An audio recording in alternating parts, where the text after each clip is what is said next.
Buddha reveals that in 1500 births he was raised by this man and in 1500 by this woman.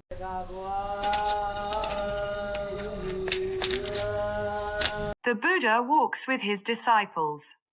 The Brahmin leaves the city and meets the Buddha at the entrance.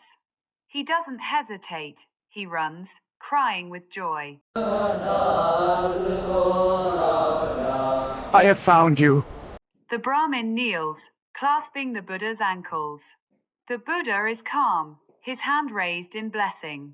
The Brahmin exclaims, "Son, why haven't you shown up all this time?" The Buddha doesn't correct him. Why have you not let us see you? The Brahmin looks down at the Buddha, holding his robe. The Buddha's face is serene. A monk behind him seems perplexed. The Brahmin's affectionate rebuke, a question that sounds absurd. The Buddha was never his son in this life. I have waited lifetimes for this moment. The Brahmin holds the Buddha's hand as he walks toward a modest house.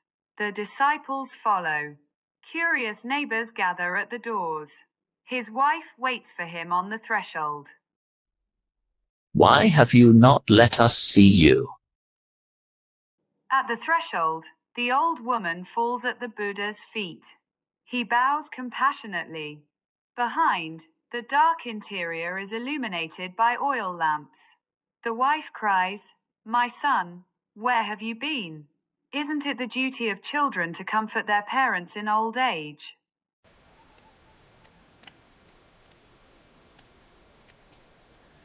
At home, the couple's adult children bow to the seated Buddha. Some are confused. The Buddha smiles. Food on banana leaves in the foreground. The wife calls her children and says, "Your brother has returned."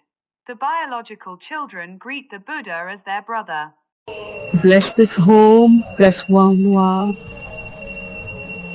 After the welcome, the elderly couple offers a meal. Rice and vegetables are served. Their biological children sit nearby. The Buddha eats and then teaches. Jara Suttam Bhashati. The Buddha teaches, his hand in the discourse mudra. The couple listens in Anjali. The Buddha recites the discourse on aging and impermanence to the couple.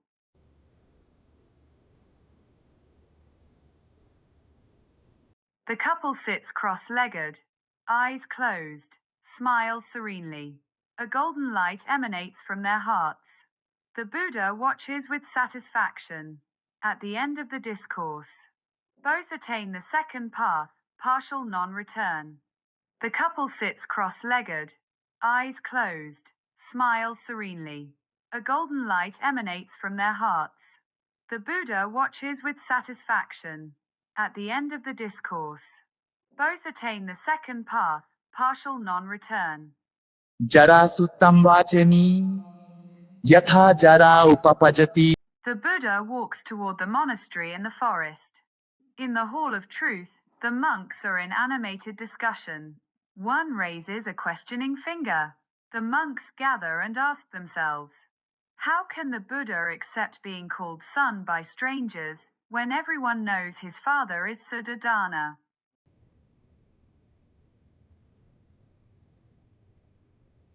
The Buddha under a Bodhi tree. Behind him, a circular mandala of 3,000 small human figures in 3 circles. Father, uncle, grandfather for the Brahmin, mother, aunt, grandmother for the wife. The Buddha explains, in 1,500 lifetimes I was raised by this man, in 1,500 by this woman. They are right in calling me son. But the sutras say, who can be certain? The signs were clear.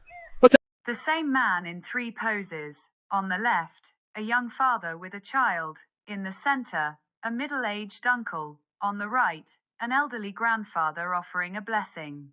A golden thread connects them.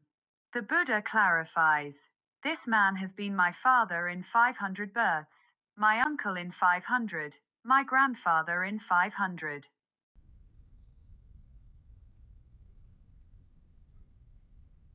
A young mother breastfeeding, an aunt teaching, a grandmother caressing a child's head. My wife has been my mother in 500 lives, my aunt in 500, my grandmother in 500.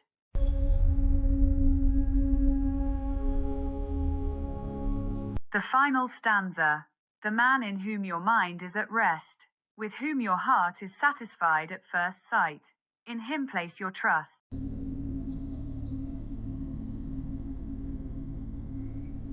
In the Hall of Truth, the monks bow to the Buddha, palms clasped. One weeps with gratitude. The elderly couple at the threshold also bows. The monks understand that true kinship is not by blood but by karma. The story is over.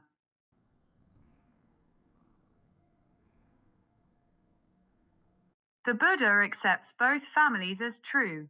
There is no contradiction, only different levels of truth.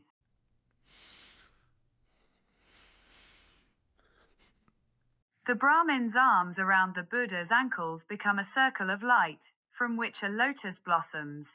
The Buddha's feet are luminous, not dirty. The embrace that seemed like possession, claiming a child, becomes a vehicle of liberation. The couple achieves enlightenment soon after.